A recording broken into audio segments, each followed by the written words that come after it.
Government ojityanga liwe kitiibwa. Mutiwe government ekitiibwa nkambwe. Government eyo nkambwe nga wefudde agikolera. Kati munnaye gwe bawaayo nze kyali ku bantu be bawaayo. Omuyimbi omu ku abo be bawaayo yagenze n'akola ekivulu. Abisi ne mukuto wa Bobi Wine. Nga tannakola kivulu yalabiddwako ng'agenda ewa Kiseka agaba tickets z'obweru agaba tickets 10. Free tickets 10. 100 free tickets. Abantu 10 babiri abato ne 10. Nga bagaba tickets z'obwereere nti abantu bagende balabe. Abantu abe 10 nga bakeerayo. Nejjukira bonna beemanyi nkolera guno omudaala nze ne guno omudaala bawa Kiseka bonna babadde beemanyi nga bayingira kivulu kya musajja n'omulamwa gw'okusikiriza abantu abalala nti betuyingidde mujje mwe mulinda ki sikulwiseeyo 10 kyagenza okulaba nga kisigadde 10 obudde bugenda bakyali 10 Mick Wine ebyajjuzza bakyali 10 ng'ekikumi kigamba bino birimu okuswala alijuya tulina ku telefayina tulina amasimu bakebera ekirimbo eri abakazi be basinga eri abantu bangi eri bagoba n'okugoba eri wajjudde ng'ekikumi kigamba akatufulume wano tuve wano bali abasajja banyiivu ekikumi tekyategedde nti bali tebagenze mu kivulu bagenze mu kkomera kali nkubuulira okufuluma omuggo gwavuze kuliko n'ekirevu awo yabawoza twagala kuddawo kakuyonsa ng'omuggo babagadde temulina kufuluma wano tulina okukuba ebifaananyi kati mbadde nsaba gavumenti ensonga eno egiyingiremu okuabductinga abantu obbawamba okusimusanga e Uganda 10 kyawambiddwa nga n'ogamba nti olaba abakazi bendala bebagamba bannanga mabeere gatuyita tulina okuddayo tuyonse bagamba nti mufuluma wano mwezya fuluma tulina okukuba ekifaananyi kya eriyo ekifaananyi kya eriyo ate nakyo bambi ekyafukubiddwa nakyo kyankwasiza ennaku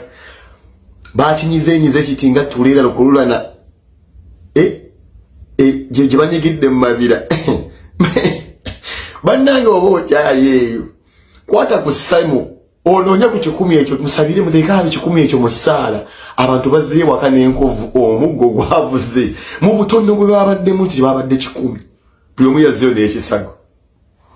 gulabitize siri kusonyiwa no ye musajja wange yaliko twasoma ffenna no by the way 210 nga aliko Lodi Kampala nze ndi ku Lubiri SS era nga ajjanye waffe Lubiri aberenga ayiga ku rap Mukama Katonda nakugulu kyabaddewo ayi Mukama Katonda tuteeke essaala zaffe tuziteekewo omusajja oyo bambi Gerson Wabbuyo omusajja wattu bambi ekintu ne kigwabwe ekityo mu weekend yennyini naberanga agamba nze Wabbuyo wamwe gumwagala ennyo family agisobola bonna yebegatta abantu nga banaye Mukama Katonda wabalaze amaanyi gabayita amanya ag'abantu ayi Mukama Katonda sawa zaadde ziweranga 3 nga MC omwali wanaalyawo abantu abuza abantu baliwa where are the people twagulidde ng'obuuza nga tolaba abantu ayi Mukama Katonda naye Mukama Katonda oswaza abantu omusajja n'agamba mu family namba agisobola yes yagisobodde ate n'atasobola n'akomawo n'agamba nze era mbasobola n'ebeegata Mukama Katonda yeekwasa balamu musajja tubalugahara yaba mu bivuludda minisita Mulamba naye oli n'agamba nze oyo musajja yansaziza ekivulayo Mukama Katonda gwebadde ddala Mukama Katonda kubeera ng'oswaza abalabi ba Bobi Wine Kyagulanyi n'obaswaza Mukama Katonda oswaziza nnyo bambi Gerson Wabbuyo musajja wattu beera bambi n'obukkakkamu beera muwulize obere muwulize olunaku olulala osanga kubanga Alex Mukulu muli bali namutamba yagamba bebakakkanyiza baligumirizibwa bajja gulumizibwa Mick Wine Mick Wine yabadde mukakkamu Mukama Katonda namugulumiza Mukama Katonda eyagulumiza Wabbuyo ne bamukakkanyiza Mukama Katonda lugogo nefuuka akagogo lugogo yafuusa akagogo Salongo Sirajo nawe yabadde n'agamba bannange ekikwa kinvuddeko kigenze wa Wabbuyo era essaawa zino Wabbuyo ye kabaka wa cricket oval abantu bayitirivu abalabiddwa emitwalo ene gyalabiddwa basibiddwa abamu nabagabako ewalala ayi mukama Katonda webale kubeeranga wabbuyu ekivulu yakikubye nga byakyogedde ate munange enjogere ki wano wendi mukama wange ayinza okujja ku kamera ayi mukama Katonda yajogera mazima nti abantu babadde mitwalo ena mumbeera eyo abeerenga agunyigire ddala top 10 abantu 10 abalemereddwa mission kusuula Kyagulanyi ate bo nga be bagudde mu mbi z'Abannayuganda bakutte mu free phase abantu 10 n'ebizibu by'ensi ebiba buntikidde ssaawa zino lwakwagala kulinnya mu free phase Robert Kyagulanyi Center mu kifo kya 10 ye Butcherman nakati talina wadde kuba ennyonyi era yagamba bannupu amwenga ssente omwezi omusaala batandika atenga presidential advisor baba mujjako dda bagobembwa bamugiye oyo baba era mirimu kwa WhatsApp Butcherman kakati onega akabaga akomba mu kifo ky'omwenda Kasalina kusaasira agakwesimbawo yaluzinga ekifo kye abasavu ne gamujjula ne bagasalako kati saawa zino alwalira musajja na muwala wonna kitto lwakukwata mu 3 phase byebyo ebizibu by'okulumba Kyagulanyi mu kifo ky'omunaana Dr. T Amale obucupa mwabula bekyengera amala akola bulungi yo no bayita mutukuvu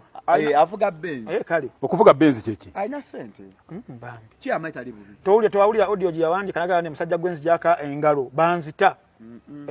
tati amala ali bulungi mu kifo ky'omusanvu Jini Lubowa Sava Jini Sidini Jini Lubowa Sava ono ya nupu weeks ntono nyonga ajukubye ku ttaka kati yeri wa Jini Lubowa Sava yabeerawo Jini jerere Jini jerere yo naye nalabi mfukide ebisirani mu kifo ky'omukaaga muzukulu Ashibaga Kato okyamuwuliza ali mantula okyamuwuliza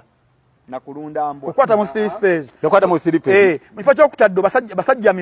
mirawo kati basajja mirawo yalina amaanyi oyo mukulu munno omwalundanga obumyu ate twalunda bumyu oyo naye njiibwa nemubulire kasiru wadde nze kati nze nange atembeere omusiru ate okubuulira abasiru nfaako naawe mu kifo ky'okuna Gerson Wabuyu ono nga ye latest victim concert mye mu kifo ky'okusatu Anko Geisha ono sijja kogera linnya leddala oyo muveeko nawe tebamalira kati njagala bagamba mu kino bw'osanga ng'omulambo omulambo ate Anko Geisha gwega mu iso omulambo nze nkugamba ndi bw'osanga omulambo ku kkubo ekiriwa ekyasimulani asimulani omulambo gusisimuka office ziririddawa gwoyinza okumalira obudde ku mufu namba 2 wama muzeyi nga tuwunzika ne bano bona bali myaka gyo Abedi Bwanika mbadde ngamba mulina gwe mugenda okuŋŋamba oyo simate teyali pastor oyo yaliko pastor ata pastor pastor asobola okwogera ebyo byayogera n'avaayo mu bantu n'alumiriza mukama we nti muli wa bisiyaga ate nga kibiina kyalimu ng'ate ekibiina kyalimu mwanoonya akalimu kati kifaanana nga gwe kuvaayo n'ovuma kitaawe eka gy'osula nga n'enju yiye n'emmotoka mwogenda okutambulira yiye n'omala n'omugamba daddi tetulina kyakulya misana namba emu Masaya Simpuga Nsamba ono I reserve my comment kwoyo